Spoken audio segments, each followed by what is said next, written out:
నమస్తే, welcome to 4 sides TV upfront news. నేను మీ సంపత్ కుమార్. ముందుగా బులెటిన్లో హెడ్లైన్స్ చూద్దాం.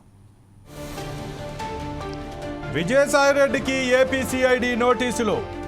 కాకినాడ పోర్టు వాటాల బదిలీపై విచారణకు పిలుపు.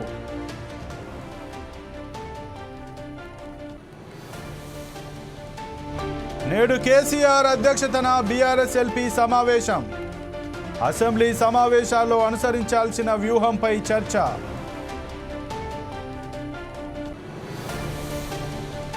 తెలంగాణ ఇంటర్ బోర్డు కీలక నిర్ణయం. సెకండ్ ఇయర్ ఇంగ్లీష్ పేపర్లో అస్పష్టంగా 7వ ప్రశ్న. అటెంప్ట్ చేసిన వారికి 4 మార్కులు ప్లస్. ఈ నెల 17న తెలంగాణ కేబినెట్ భేటీ. కీలక బిల్లులకు ఆమోదం తెలపనున్న మంత్రివర్గం.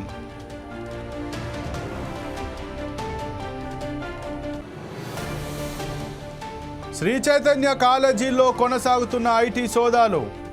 మాదాపూర్లోని హెడ్ ఆఫీస్లో తనిఖీలు.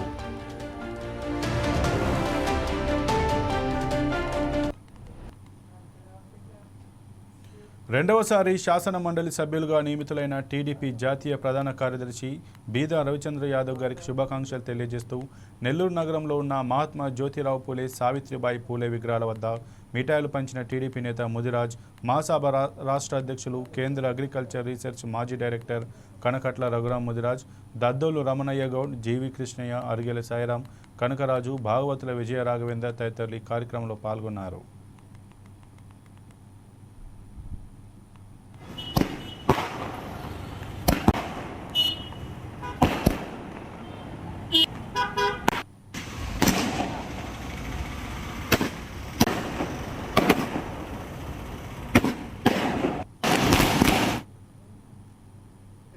గతంలో శాసన మండలి సభ్యుడిగా పనిచేసిన వ్యక్తి బీదా రవిచంద్ర యాదవ్ గారికి స్థానం కల్పించడం, ముఖ్యమంత్రి నారా చంద్రబాబు నాయుడు గారికి, అదేవిధంగా యువనేత రాష్ట్ర మంత్రి నారా లోకేష్ బాబు గారికి ప్రత్యేక ధన్యవాదాలు తెలియజేస్తూ, శాసన మండలి స్థానం పొందిన బీదా రవిచంద్ర యాదవ్ గారికి శుభాకాంక్షలు తెలియజేస్తూ, పార్టీ కష్టకాలంలో పార్టీని వెన్నంటి నడిచిన వ్యక్తి బీదా రవిచంద్ర యాదవ్ గారు. అనేక పోరాటాలు పార్టీని పటిష్టపరచాలని, బడుగు బలహీన వర్గాల వారిని వెంటబెట్టుకొని ఈ జిల్లాలో, అదేవిధంగా రాయలసీమ ప్రాంత శాసన సభకి కన్వీనర్గా, కోఆర్డినేటర్గా ఉండి రాయలసీమ ప్రాంతంలో కూడా శాసనసభ స్థానాలు ఎక్కువగా ప్రాంతం తీసుకొని వచ్చిన వ్యక్తి బీదా రవిచంద్ర యాదవ్ గారు. అదేవిధంగా నెల్లూరు జిల్లాలో కూడా పార్టీని పటిష్టపరిచి అన్ని స్థానాల్లో సమన్వయపరిచి పార్టీని ముందుకు తీసుకోబోయిన వ్యక్తి బీదా రవిచంద్ర యాదవ్ గారు అని తెలియజేస్తూ, మునుముందు కూడా బీదా రవిచంద్ర యాదవ్ గారికి బడుగు బలహీన వర్గాల వారు అండగా ఉండాలని, అదేవిధంగా పార్టీని ముందుకు తీసుకోబోయేదానికి ప్రతి ఒక్కరు మద్దతు బీదా రవిచంద్ర గారికి, పార్టీకి ఉండాలని తెలియజేస్తూ, మరొకసారి ముఖ్యమంత్రి నారా చంద్రబాబు నాయుడు గారికి, యువనేత నారా లోకేష్ బాబు గారికి ధన్యవాదాలు తెలియజేస్తూ, బడుగుల తరఫున అదేవిధంగా బీదా రవిచంద్ర యాదవ్ గారికి. మహిళలు, చిన్నపిల్లలపై అఘాయిత్యాలకు పాల్పడిన కేసులలో దర్యాప్తు వేగవంతం చేసి వెంటనే కఠిన శిక్షలు విధించడం జరుగుతుందని రాష్ట్ర హోం మరియు విపత్తుల నిర్వహణ శాఖ మంత్రి వంగలపూడి అనిత తెలిపారు. అంతర్జాతీయ మహిళా దినోత్సవ వారోత్సవాల్లో భాగంగా అనకాపల్లిలో జిల్లా పోలీస్ శాఖ ఏర్పాటు చేసిన మహిళలకు మెగా అవగాహన కార్యక్రమంలో ముఖ్య అతిథిగా home minister Vangalapudi Anitha, Visakha range DIG Gopinath Jetti, జిల్లా కలెక్టర్ విజయకృష్ణన్, ఎస్పీ తుహిన్ సిన్హా అతిథులుగా పాల్గొన్నారు. ముందుగా అనకాపల్లి పోలీస్ స్టేషన్ నుండి జూనియర్ కళాశాల వరకు ర్యాలీ నిర్వహించారు. అనంతరం జిల్లాలో మహిళలకు అవగాహన కల్పించే ప్రచారార్థం ప్రారంభించి 39 శక్తి వాహనాలు, 11 డ్రోన్లను పోలీస్ శాఖ వారికి అందించారు. ఈ కార్యక్రమంలో హోం మరియు విపత్తుల నిర్వహణ శాఖ మంత్రి వంగలపూడి అనిత మాట్లాడుతూ, మహిళల రక్షణ కొరకు ప్రభుత్వం శక్తి యాప్ ఏర్పాటు చేసిందని, ఆపదలో ఉన్న మహిళలు, ఆడపిల్లలు 112కు ఫోన్ చేసి పోలీసు వారి సహాయాన్ని పొందవచ్చునని తెలిపారు.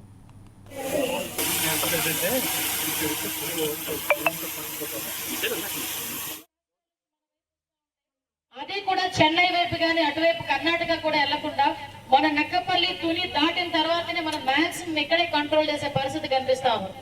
అంటే దీని మీద మీ అందరికీ కూడా అవగాహన రావాలి. దొంగవాడికి ఎటువంటి ఎక్కడి నుంచైనా తెచ్చుకుంటాడు, గాంజాయికి అలవాటు పడినవాడు ఎక్కడి నుంచైనా తెచ్చుకుంటాడు. ఇలాంటి క్రమంలో చాలా మంది చిన్న చిన్న పిల్లలు కాలేజ్ చదువుకున్న పిల్లలు టార్గెట్ అయిపోతున్నారు. ఎందుకంటే వాళ్ళకి చిన్న చిన్న ఎమోషన్స్ ని కంట్రోల్ చేసుకునే కెపాసిటీ ఉండదు. ఫర్ ఎగ్జాంపుల్ ఆడపిల్లలు ఉంటారు, మా అమ్మ తిట్టిందని లోపలికి వెళ్ళి ఏడుస్తారు, మా నాన్న కొట్టాడని. మొన్న రీసెంట్ గా కోనమాన్పాలెంలో ఒక అమ్మాయిని చూశాను, చాలా బాగా చదువుకుంటుంది అమ్మాయి, కేవలం మంచి మార్క్స్ రావేమో అని చెప్పి సూసైడ్ చేసుకుని చనిపోయింది. అటు ఒక ఎమోషన్స్ ని క్యారీ చేసుకుని ఎమోషన్స్ ని దాన్ని కంట్రోల్ చేసుకునే కెపాసిటీ ఆ ఏజ్ గ్రూప్ వాళ్ళకు ఉండదు. దెన్ వెంటనే ఎవరైనా ఒక చిన్నది వాళ్ళు ఆఫర్ చేస్తే దాంట్లో ఏదో వాళ్ళకి ఆ మత్తులో ఏదో ఆనందం ఉందనే ఉద్దేశంతో వాళ్ళు తీసుకుంటారు, కొంతమంది ప్యాషనేట్ గా తీసుకుంటారు. ఇటువంటి నేపథ్యంలో ఈ రోజు ప్రత్యేకంగా అలాంటి వాళ్ళని కంట్రోల్ చేయడానికి మీరు నమ్ముతారా, దగ్గర 39,000 మందికి ఈ రోజు మనకి మోటివేషన్ క్లాసెస్ కానీ ఈ రోజు కంట్రోలింగ్ చేయడానికి వాళ్ళందరికీ కూడా ట్రైనింగ్స్ కూడా ఇప్పించే పరిస్థితి.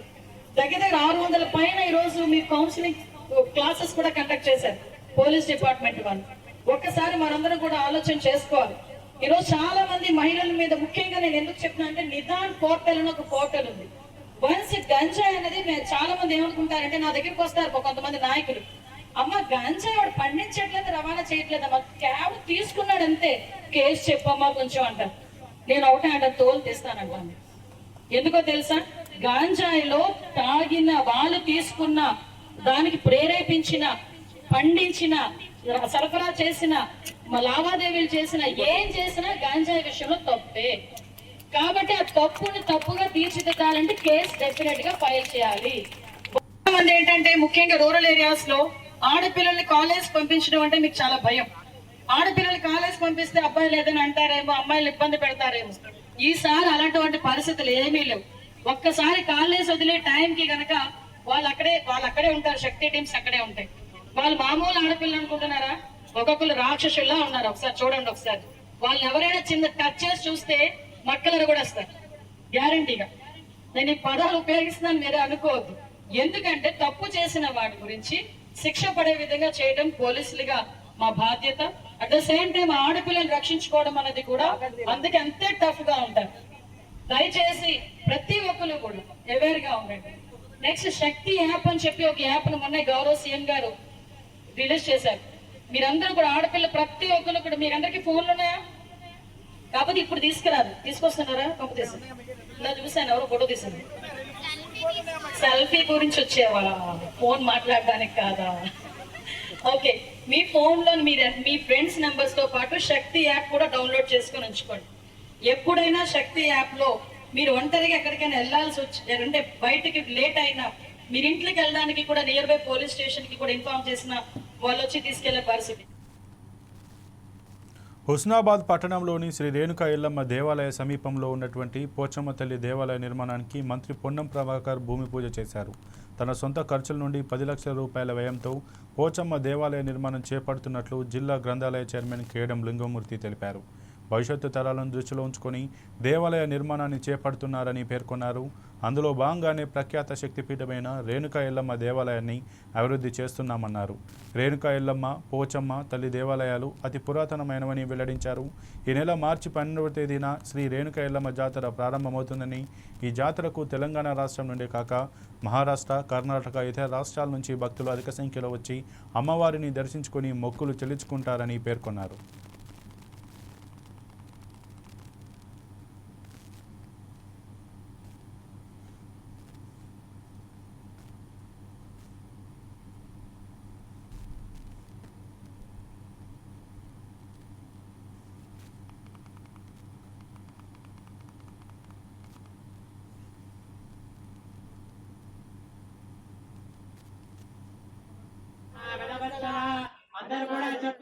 మరి పాటిమీది పోచమ్మ తల్లి అందరికీ పట్టణానికి ఇలవేల్పు. అతి పురాతన దేవాలయము. మరి మంత్రి గారు పొన్నం ప్రభాకర్ అన్న, రాష్ట్ర రవాణా శాఖ, పీసీ వెల్ఫేర్ శాఖ మంత్రులు వారి సొంత ఖర్చులతోటి ఆలయాన్ని పునర్నిర్మాణం చేయడం జరుగుతుంది. వారికి సందర్భంగా శుభాకాంక్షలు తెలియజేస్తూ, మరి పట్టణంలో ప్రజలందరూ ఏ కార్యక్రమం చేసినా మరి తల్లిని దర్శించుకొని వారి మొక్కులను చెల్లించుకొని మరి ఎప్పుడు కూడా సంవత్సరం పొడుగుతా కార్యక్రమాలు జరుగుతూనే ఉంటాయి. ఇది మంచి కార్యక్రమం. అందరం కూడా ఈ కార్యక్రమాన్ని పూర్తయ్యేంత వరకు సహకరించాలని కోరుతూ దీనికి ఒక అవకాశం, ఒక స్లాబ్ వేయడము మన మున్సిపాలిటీ ప్రజరాజ వాళ్ళు సంబంధించినటువంటి వాళ్ళ విషయం. ఇప్పుడు దీనికి ఒక నిర్మాణం చేయాలి.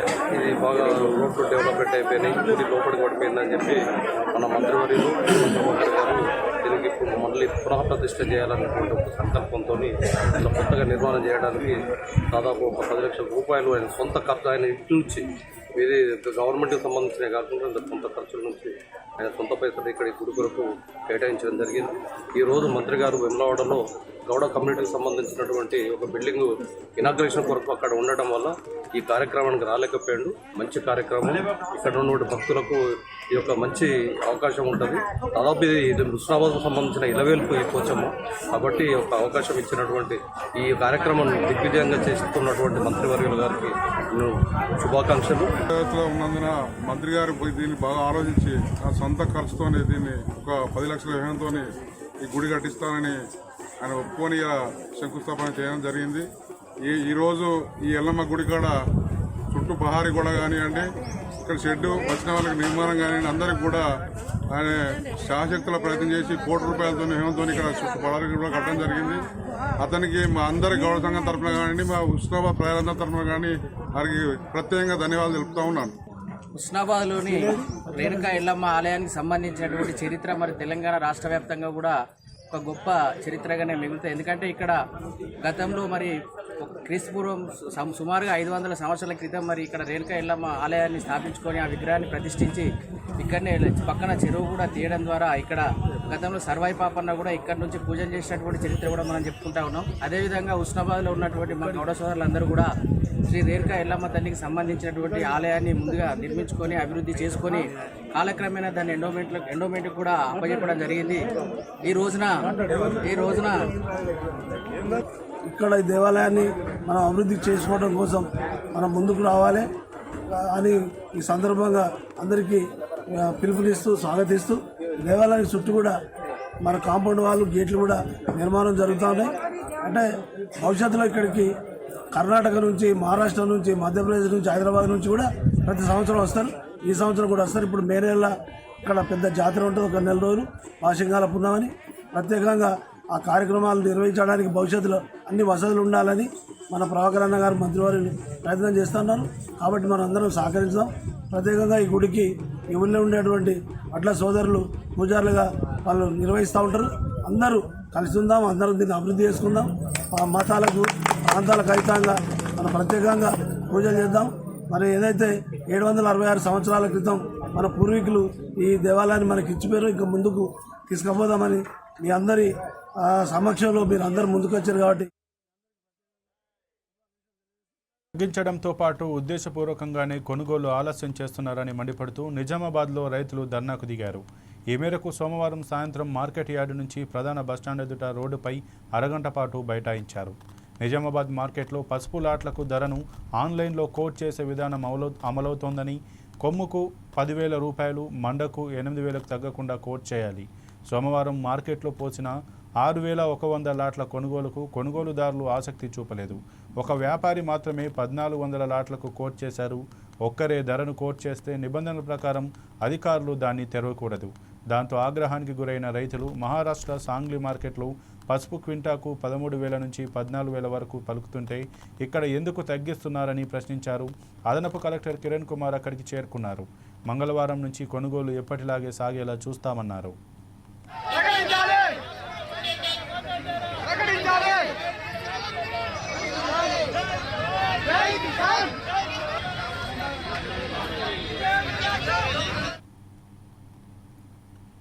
పశ్చిమ గోదావరి జిల్లా భీమవరంలో క్రికెట్ బెట్టింగ్ ముఠాను వన్ టౌన్ పోలీసులు అరెస్ట్ చేశారు.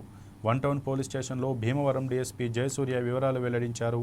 ఆదివారం నాడు champion trophy India New Zealand final మ్యాచ్పై భారీగా బెట్టింగ్ జరుగుతుందన్న సమాచారంతో భీమవరంలోని నరసయ్య ఆగ్రహంలో ఒక ఇంటిపై దాడి చేయగా 4 క్రికెట్ బెట్టింగ్ బుకీలు పట్టుబడ్డారు. వీరి నుంచి 13 లక్షల విలువైన 54 సెల్ ఫోన్లు, 3 ల్యాప్టాప్లు, 2 ఇంటర్నెట్ రౌటర్లను స్వాధీనం చేసుకున్నట్లు డీఎస్పీ తెలిపారు. ఈ బెట్టింగ్ ముఠా ప్రధాన ఆర్గనైజర్ మహేష్ వర్మ గురించి గాలిస్తున్నట్లు పోలీసులు తెలిపారు. ఈ ముఠాలో 19 మంది ఉన్నట్లు ప్రాథమికంగా గుర్తించామని 1వ పట్టణ సిఐ ఎం నాగరాజు తెలిపారు. ఈ సమావేశంలో భీమవరం రూరల్ పి శ్రీనివాసరావు, పట్టణ ఎస్ఐ కిరణ్ కుమార్ తదితరులు పాల్గొన్నారు. ముఠాను అరెస్ట్ చేయడంలో చాకచక్యంగా వ్యవహరించిన పోలీసులను ఎస్పీ అద్నాన్ నయీం ఆస్మీ అభినందించారు. ఈ క్రికెట్ బెట్టింగ్ జరుగుతుందని భారీ ఎత్తున సమాచారం రాగా వాళ్ళు వెళ్ళి ఆ ఇంటి మీద రైడ్ చేశారు. ఆ ఇంటి మీద రైడ్ చేస్తే ఆ సమయంలో 4 వ్యక్తులు ఈ క్రికెట్ బెట్టింగ్ ఆపరేషన్ చేస్తున్నారు. వెలగాని తవిటి నాయుడు, రగడ నానాజీ, అలాగే పసమట్ల నాగసాయి, లక్ష్మీ నరసింహ, కృష్ణ చైతన్య వర్మ, ఇలా కాసా భీమకోట, మణికంఠ, ఈ 4 వాళ్ళందరూ కూడా అక్కడ ఈ యొక్క ల్యాప్టాప్స్, మన ఎదురుగుండా ఉన్న ల్యాప్టాప్స్ని ఉపయోగించి, అలాగే దానికి సంబంధించిన ఫోన్స్, దాని రౌటర్స్ ద్వారా ఈ నెట్తో వినియోగించి ఈ యొక్క బెట్టింగ్ యాప్స్ ద్వారా ఈ యొక్క క్రికెట్ బెట్టింగ్ని నిర్వహిస్తున్నారు. ముఖ్యంగా 2 బెట్టింగ్ అప్లికేషన్స్ దీనిలో వాళ్ళు ద్వారా ఈ బెట్టింగ్ అంతా నిర్వహిస్తున్నారు. ఒకటి బళ్ళారి బుక్ అనేది ఒకటి, ఇంకోటి మన నమ్మ 365 అనే బుక్ ద్వారా, 2 బుక్కుల ద్వారా వాళ్ళు ఈ యొక్క పంటర్స్ని అట్రాక్ట్ చేసి క్రికెట్ బెట్టింగ్ ఆన్లైన్లో నిర్వహిస్తున్నారు. దీని సందర్భంగా సుమారు 54 సెల్ ఫోన్స్, ఒక 3 ల్యాప్టాప్స్, 2 రౌటర్స్, నెట్ రౌటర్స్ ఆ యొక్క సీన్ ఆఫ్ ఫెన్స్ నుంచి సీజ్ చేసి వాళ్ళని కూడా అరెస్ట్ చేయడం జరిగింది. దీనిలో మన ప్రిలిమినరీగా ఇప్పుడు వీళ్ళందరి యొక్క ల్యాప్టాప్ని కానీ లేకపోతే సెల్ ఫోన్స్ కానీ చెక్ చేస్తే మొత్తం 1919 బ్యాంక్ అకౌంట్స్ ప్రిలిమినరీగా మనకి ట్రేస్ అయినాయి. ఆ బ్యాంక్స్కి సంబంధించి ఎవరెవరు బ్యాంక్ హోల్డర్స్, ఎవరెవరు ఇది ఆడుతున్నారు, పంటర్స్ ఎవరు వెరిఫై చేస్తాం. అలాగే మెయిన్ బ్యాంక్ హోల్డర్ ఎవరైతే రెసిపియంట్ బ్యాంక్ హోల్డర్ ఉంటాడో, ఎవరైతే బెట్టింగ్ ఆర్గనైజ్ చేస్తున్నాడో ఆ బెట్టింగ్ ఆర్గనైజ్. తెలంగాణ రాష్ట్ర సమస్యలకు సంబంధించి మీడియా సమావేశం ఏర్పాటు చేశారు బీఆర్ఎస్ పార్టీ ఎమ్మెల్సీ కవిత. ఇందులో భాగంగా తెలంగాణ ఆర్థిక వ్యవస్థపై అలాగే ఇతర సమస్యలపై ఆమె విమర్శలు గుప్పించారు. తెలంగాణ రాష్ట్ర సాధన కోసం భారత రాష్ట్ర సమితి పార్టీ పేగులు తెగేలా పోరాడిందని, అప్పటి కష్టం మరవలేనిదని ఎమ్మెల్సీ కవిత అన్నారు. తెలంగాణ ఉద్యమంలో ఎలాంటి పాత్ర లేని వ్యక్తి రేవంత్ రెడ్డి అని కవిత ధ్వజమెత్తారు. ఉద్యమ సమయంలో ఉద్యమకారులపై గన్నులెక్కించిన వ్యక్తి కూడా రేవంత్ రెడ్డేనని ఆరోపించారు. రేవంత్ రెడ్డి వంటి వ్యక్తి ఇప్పుడు తెలంగాణ ప్రజల తరపున మాట్లాడటం సరికాదని ఆమె అభిప్రాయపడ్డారు. తెలంగాణ ముఖ్యమంత్రి రేవంత్ రెడ్డి ఢిల్లీలో రాష్ట్ర ఆర్థిక పరిస్థితి బాలేదని చెప్పారని, ఈ వ్యాఖ్యలు రాష్ట్ర ప్రతిష్టను దెబ్బతీసినట్లు కవిత అభిప్రాయపడ్డారు. దేశవ్యాప్తంగా తెలంగాణ ఆర్థిక పరిస్థితిపై చర్చ జరుగుతోందని, రాష్ట్రానికి వచ్చే ఆదాయం 18,800 కోట్లు ఉంటుందని ఆమె తెలిపారు. లెక్కలు కాదు, ఆర్బీఐ చెప్తున్న లెక్కల ప్రకారం 18,800 కోట్ల పైచిలకు ఆదాయం ఈ రాష్ట్రానికి వస్తుంది. అందులో అయ్యే ఖర్చు ఎంత అంటే జీతాలకు, అప్పులకు, ట్యాక్సులకు, వాటికి ఖచ్చితంగా ఇవ్వాల్సినటువంటి ఖర్చు 6,000 కోట్లు. అంటే 18,800 కోట్లలో మీరు 6,500 కోట్లు తీసేస్తే మీకు నికరంగా 12,000 కోట్ల పైచిలకు ప్రతి నెల రాష్ట్రం దగ్గర ఆదాయం ఉంటుంది.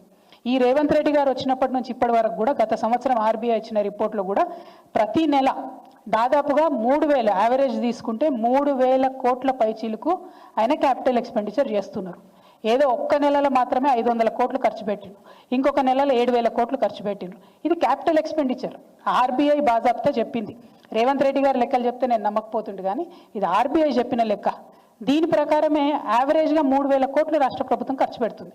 అంటే మరి ముఖ్యమంత్రి గారికి ఈ లెక్క తెలియదా? ఎవరు ఖర్చు పెడుతున్నారు, ఇది ఎక్కడ ఖర్చు అవుతుంది, ఈ విషయం మీద ముఖ్యమంత్రి గారికి అవగాహన లేదా? వారు క్లారిటీ ఇవ్వాలి. ఎందుకంటే మీరు నేషనల్ మీడియాలో కూర్చొని ఒక ముఖ్యమంత్రి స్థాయి అయి ఉండి 500 కోట్లు కూడా నేను ఖర్చు పెట్టలేకపోతున్నా అని చెప్తున్నాను. ఎందుకు ఈ మాట చెప్పిండు ముఖ్యమంత్రి గారు అంటే, ఆ వ్యక్తి, ఆ విలేకరు అడిగిండు, ఏమయ్య మీరు మహిళలకు డబ్బులు ఇస్తామంటారు, రైతులకు ఇస్తామంటారు, ఉద్యోగాలు ఇస్తామంటారు, ఇవన్నీ చెప్పొచ్చిండ్రు, ఇన్ని సంక్షేమ పథకాలు చేపడతామని చెప్పొచ్చిరు కదా, మరి మీరు ఎందుకు ఇస్తలేరు మహిళలకు 2,500 అని అడిగితే, అది తప్పించుకోవడానికి అప్పటికప్పుడు బయటపడడానికి ఏం చెప్తాడంటే 500 కోట్ల కన్నా ఎక్కువ ఖర్చు పెట్టడం నా దగ్గర డబ్బులు లేవు, మా రాష్ట్రం బాగలేదు, మా రాష్ట్రం ఫైనాన్షియల్ సిచ్యువేషన్ బాగాలేదని చెప్పారు. ఇంతకన్నా దౌర్భాగ్యం ఉంటుందా? నీకు నికరంగా ఆదాయం 12,000 కోట్లు వస్తున్నాయి, 18,800 కోట్లలో 6,000 ఖర్చు పెట్టగా 12,000 కోట్లు మిగులుతున్నాయి, 3,000 కోట్లు ఆల్రెడీ మీరు. ఒక ఆలోచన ముందు చూపుతో రాష్ట్ర ప్రజల కోసం పలు సంక్షేమ పథకాలను కాంగ్రెస్ పార్టీ ప్రకటించిందని ఎమ్మెల్సీ అభ్యర్థి విజయశాంతి అన్నారు. ఇచ్చిన ప్రతి హామీని ఒక్కొక్కటిగా ప్రభుత్వం నెరవేర్చుతుందని అన్నారు. ఎమ్మెల్సీ అభ్యర్థిగా నామినేషన్ దాఖలు చేసిన అనంతరం ఆమె మీడియాతో మాట్లాడారు. నేను గతంలోనూ కాంగ్రెస్లో పనిచేశాను, కానీ ఏనాడు ఇది కావాలని పార్టీని అడగలేదు. పార్టీ హైకమాండ్ నాకు అవకాశం ఇచ్చినా నాకు వద్దు, నేను ముందు పనిచేస్తా అని అన్నాను. గతంలో కేసీఆర్ ప్రభుత్వాన్ని గద్దె దింపడమే లక్ష్యంగా పనిచేశాం. ముఖ్యమంత్రి రేవంత్ రెడ్డి ఆహ్వానం మేరకు నేను తిరిగి కాంగ్రెస్లోకి వచ్చాను. పార్టీ హైకమాండ్ ఎప్పుడు ఏ నిర్ణయం తీసుకుంటుందో ఎవరికీ తెలియదు. ఎవరికి ఏ బాధ్యత ఇవ్వాలనుకుంటుందో అదే ఇస్తుంది. పార్టీలో ఉన్న వారందరూ కాస్త ఓపిక పట్టాలి. పార్టీ నాకు ఎప్పుడు బాధ్యతలు అప్పగిస్తుందో అప్పుడే మాట్లాడాలి. పని చేయాలి అని అనుకున్నాను. అవకాశం కోసం ఎదురు చూశాను. కాంగ్రెస్ పార్టీలో ఒక సిస్టమ్ ఉంది, అది మీరకుండా ప్రతి ఒక్కరూ పని చేయాల్సి ఉంటుంది. ప్రజల సమస్యలకు పరిష్కారం చూపించే దిశగా పోరాడుతామని అన్నారు.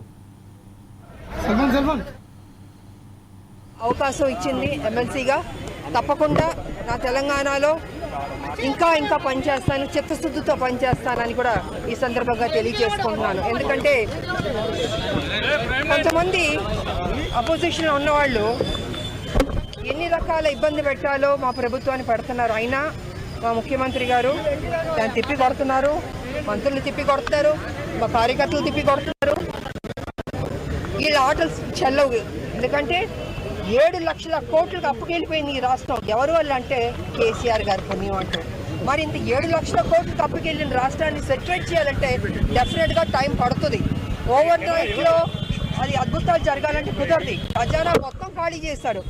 మేము మా ప్రభుత్వం తప్పకుండా మొత్తం తెలంగాణ ప్రజలకి వాగ్దానం చేస్తాం, మంచి స్కీమ్స్ తీసుకొచ్చాం, చేద్దాం అనుకుంటున్నాం. కానీ ఇక్కడ ఖజానా చూసి మొత్తం ఖాళీ చేశారు. అయినా ముఖ్యమంత్రి గారు కింద మీద పడన్నా దానికి ఫుల్ఫిల్ చేయాలి. ఏ ప్రామిసెస్ చేస్తాం మనం తెలంగాణ ప్రజలకి, అది ఫుల్ఫిల్ చేయాలన్న ఒక దృఢ సంకల్పంతో, మంచి మనసుతోటి ఆయన మ్యాక్సిమం ట్రై చేస్తున్నాడు. సో తప్పకుండా మంచి జరుగుతుంది మా తెలంగాణ అని నేను తెలియజేస్తాను. ఇన్ని ఇబ్బందులు పెడుతున్నప్పటికీ ఎందుకు విజయశాంతి గారు ఆ ప్రభుత్వం వచ్చినప్పటి నుంచి ప్రదేశ రాజకీయాలకు దూరంగా ఉన్నారు? నేను 14లో పనిచేశాను, 18లో పనిచేశాను, కాంగ్రెస్కి 19లో పనిచేశాను, 20 పనిచేశాను, 23 పనిచేశాను. ఎక్కువ పనిచేసింది నేనే. కానీ ఏనాడు నాకు ఇది కావాలని నేను ఏం అడగలేదు. హైకమాండ్ నాకు ఆఫర్ చేసినా నాకు వద్దు, నేను ముందు పనిచేస్తాను, నా పార్టీ కానీ పనిచేస్తాను. ఇవాళ 23 కూడా నాకు ఇది చేస్తామని హైకమాండ్ అందుకని నేను ఏనాడు అడగలేదు. బట్ ముందు పనిచేద్దామని ప్రభుత్వం రాని కేసీఆర్ని గద్దె దింపడమే మా లక్ష్యం. అందుకే ఇన్ని సంవత్సరాలు మేము ముందుకు వెళ్తూ ఉన్నాం, పోరాడుతూ ఉన్నాం. అదేవిధంగా ముఖ్యమంత్రి గారు కూడా అమ్మ రావాలని ఆయన కూడా నన్ను ఆహ్వానించారు. సో ఆయన ఆహ్వానం మేరకు నేను కాంగ్రెస్ పార్టీలో మళ్ళీ తిరిగి రావడం జరిగింది. అండ్ 23 ఎన్నికల్లో నేను ప్రచారం చేశాను, పనిచేశాను. జీడిమెట్ల పోలీస్ స్టేషన్ పరిధి గాంధీనగర్లోని రామలింగేశ్వర స్వామి దేవాలయంలో నిన్న చోరీకి పాల్పడిన 2 నిందితులను పోలీసులు అరెస్ట్ చేశారు. దేవాలయంలో దొంగిలించిన ఆభరణాలు, పూజా సామాగ్రి, పంచలోక విగ్రహాలు, ఆరతి పల్లెం, నీటిధార పాత్రని వారి వద్ద నుండి స్వాధీనం చేసుకున్నారు. 2 నిందితులను అరెస్ట్ చేసి రిమాండ్కు తరలించామని బాలానగర్ డీసీపీ సురేష్ కుమార్ వెల్లడించారు.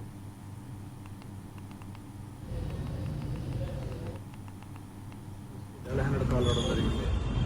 దాన్ని సిపి గారి ఆదేశాల మేరకు ఇమీడియట్గా టీమ్స్ ఏర్పాటు చేసి డిఐ జీడిమెట్ల, అదేవిధంగా సిసిఎస్ సైబరాబాద్, ఎస్ఓటి సైబరాబాద్ ఆధ్వర్యంలో దాదాపుగా 10 టీములు ఏర్పాటు చేసి ఇమీడియట్గా అఫెండర్ని ఒక 12 గంటల లోపల పట్టుకోవడం జరిగింది. వాళ్ళిద్దరిని కూడా పట్టుకొని వాళ్ళు దొంగిలించిన సొమ్మంతా కూడా రికవరీ చేయడం జరిగింది. ఆ దేవస్థానంలో నాగపడిగా, కలశం, శటగోపం, ఒక విగ్రహం, దేవుడి విగ్రహం, ఇవన్నీ కూడా వీళ్ళు దొంగిలించడం జరిగింది. దీనంతా కూడా ఎక్కడ ఎలాంటి డిస్టర్బెన్స్ లేకుండా ఈ దొంగిలించిన సొమ్మంతా మన పోలీసు వాళ్ళు రికవరీ చేయడం జరిగింది. అదేవిధంగా వీళ్ళకి సంబంధించి వీళ్ళ మీద సెక్షన్ 196, 298, 299, 331 సబ్సెక్షన్ 4, 305 BNS కింద వీళ్ళ మీద కేసు పెట్టడం జరిగింది. దీనికి 14 సంవత్సరాల వరకు జైలు శిక్ష విధించబడుతుంది ఈ సెక్షన్లకి. సో వీళ్ళని ఈరోజు ఇమీడియట్గా రిమాండ్కి పంపిస్తా ఉన్నాము. సో ఈ కేసులో వీళ్ళని చూస్తే వీళ్ళు గాంజా అదేవిధంగా మత్తు పదార్థాలకు లోనై ఈ దొంగతనం చేసినట్టుగా మనకు తెలుస్తుంది. వీళ్ళు గతంలో కూడా 1-2 కేసుల్లో ఉన్నారు. Attempt murder and property offence కేసులో ఉన్నారు. సో వీళ్ళని పట్టుకోవడంలో చాకచక్యంగా వ్యవహరించిన డిఐ జీడిమెట్ల, సిసిఎస్ సిఐ రాజు, ఎస్ఓటి పోలీస్ అందరికీ కూడా మా జీడిమెట్ల పిఎస్ స్టాఫ్ అందరికీ కూడా అభినందనలు. డిఐ జీడిమెట్ల అదేవిధంగా సిసిఎస్ సైబరాబాద్, ఎస్ఓటి సైబరాబాద్ ఆధ్వర్యంలో దాదాపుగా 10 టీములు ఏర్పాటు చేసి ఇమ్మీడియట్గా అఫెండర్లని ఒక 12 గంటల లోపల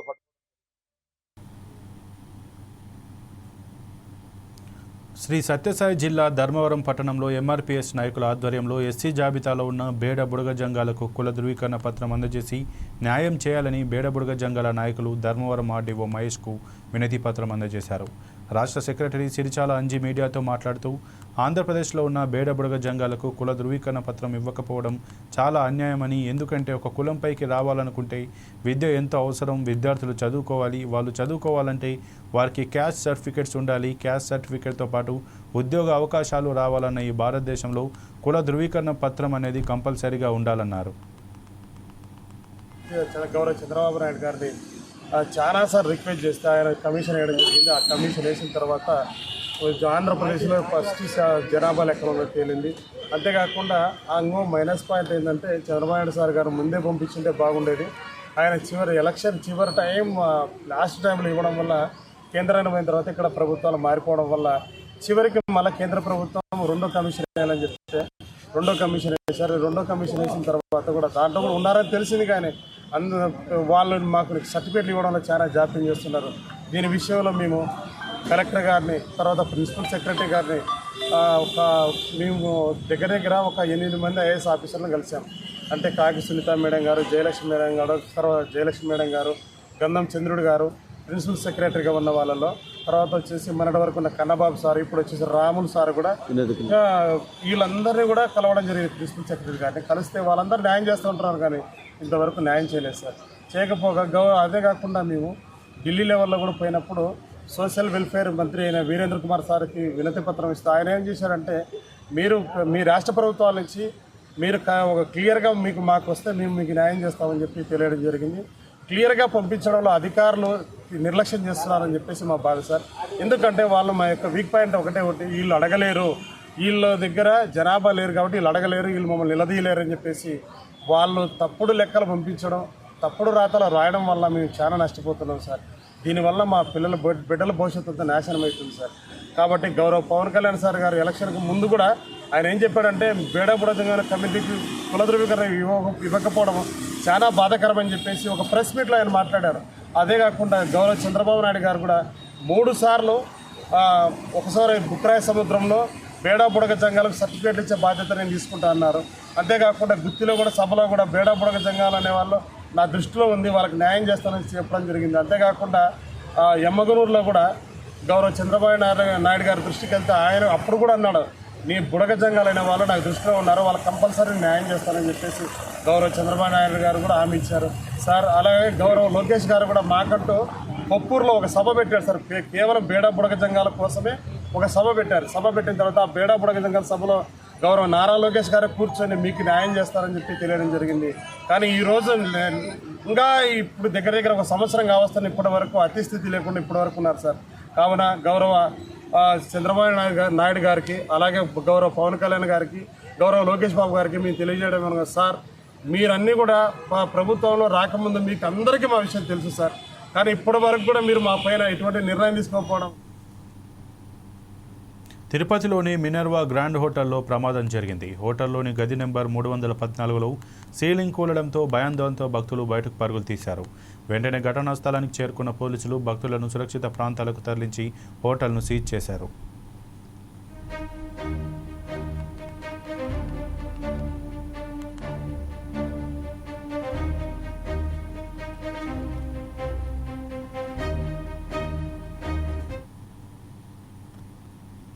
ఇక ఇవి ఇప్పటివరకు బులెటిన్లో ఉన్న అప్డేట్స్. మరిన్ని అప్డేట్స్ కోసం చూస్తూనే ఉండండి 4 Sides TV.